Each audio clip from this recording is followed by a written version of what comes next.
A group of Jewish teachers, parents, and students rallying ahead of a meeting of the Oakland Unified School Board Wednesday. The educators say they're being investigated by the district for speaking out against Israeli military attacks on Gaza in the classroom and contend that doesn't equate to anti-Semitism. Several Oakland teachers facing legal action tonight for showing support for Palestine in the classroom.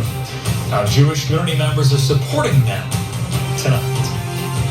We're here today because the Brandeis Center and the California Department of Education are suing OUSD over allegations that conflate teaching and speaking about Palestine with anti-Semitism. And we're here to say that's wrong. It is not anti-Semitic to oppose Israel's bloody war against the people of Palestine, especially the brutality and murder of Palestinian women and children.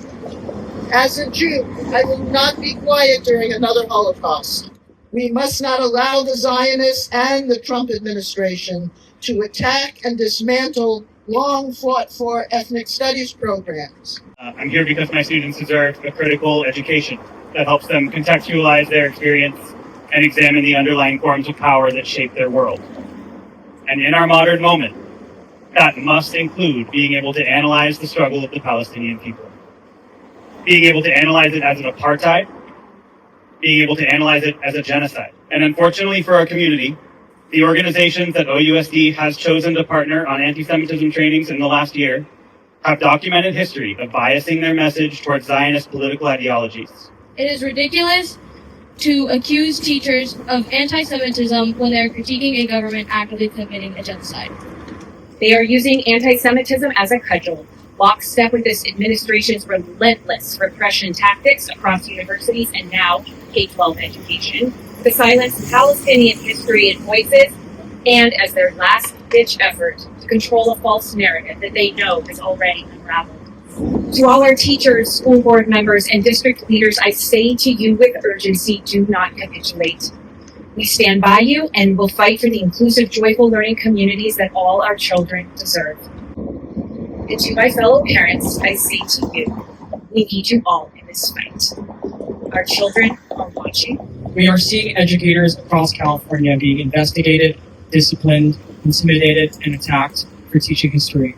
Attacked for teaching about global justice. In particular, for teaching about Palestine, the ongoing genocide of Gaza, recognized as a genocide by all the major international human rights organizations, genocide scholars, UN experts, and more. We cannot cast our classrooms into darkness and expect our students to see.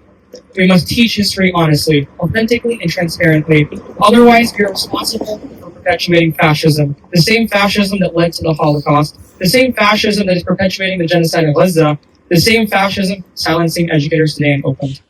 As an Oakland student, I have been taught to recognize apartheid and genocide, and what Israel is doing is both. When OUSD interrogates its teachers on false and bad faith claims of anti-Semitism, all it accomplishes is intimidating teachers that have proven their determination in educating and defending their students, and showing students what the censorship that we see in our books looks like in real time. Stop attacking our teachers and stop under-educating our students. I challenge the board and the district to stand up for what is right. I and other teachers are currently under investigation for anti-Semitism based on teaching and speaking out against the U.S.-backed Israeli war against Palestine. As a Jew, I am both angered and offended by all of these investigations, and I demand that you drop them now. Teachers have a huge responsibility to give formation to the new generations. How can they be intimidated to stay quiet about this atrocity? Thank you, teachers, for making your classrooms a place where fascism does not go unchallenged. Right now, we are in a really difficult situation in this country where the country is supporting a massacre and a genocide in Gaza. And there's a tremendous amount of political pressure being given to silence people who are opposed to that genocide. And I just want to encourage each of you to take your historic responsibility at this moment to stand strongly, to stand firmly on the side of justice and what's right, and not to give in to the pressure. Is there ever going to be a time when you support us as teachers to teach about, these important topics to our students? The Zionists are, being allowed to investigate our teachers, what's next? You going to allow MAGA attorneys in here to prevent us from teaching about Jim Crow and all the heinous atrocities committed against Black people in this country? I'm actually going to read a comment on behalf of a parent who wasn't able to be here tonight. There are very few Jewish families at our school, but we've always been warmly received. Kids come up to me on the playground and ask when I'm making them latkes again. I want all children to feel as welcomed as we have.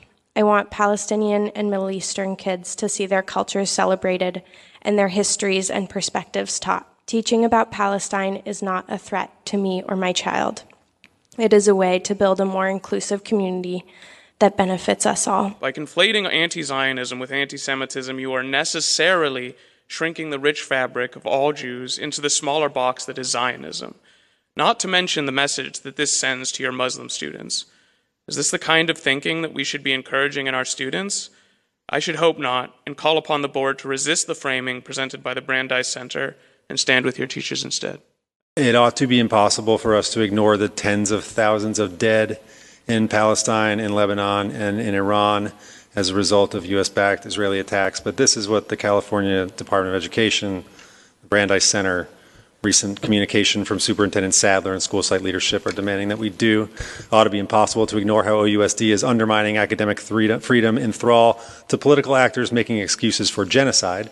But this is what is being demanded of us. It need not be this way. And we would ask you to strongly consider the type of district we will have at the end of this process if it continues the way that it has. Before I was a Jewish teacher, I was a Jewish student in the 1950s and mostly 60s. I had no clue because I was never told about the Nakba, violent expulsion of 700,000 Palestinians from their land, homes, and communities. And now we're witnessing an ongoing genocide, a new ethnic cleansing of Palestine by the United States and Israel. And I cannot believe that a school district in Oakland, with its proud radical tradition of fighting for social justice and against oppression and racism, is going to knuckle under to pressure from Zionists, Republicans, and Democrats, and who demand that we, educators, remain silent and keep our students ignorant, as we were in my school decades ago. So I'm calling on OUSD leaders to find the courage to stand up with the support of so many people in our community, including the many Jewish educators and students and family members who've signed a letter that you've received now a few weeks ago, asking you to meet with us. We're just calling on you to stand for our students' right to critical, honest education that they need and deserve.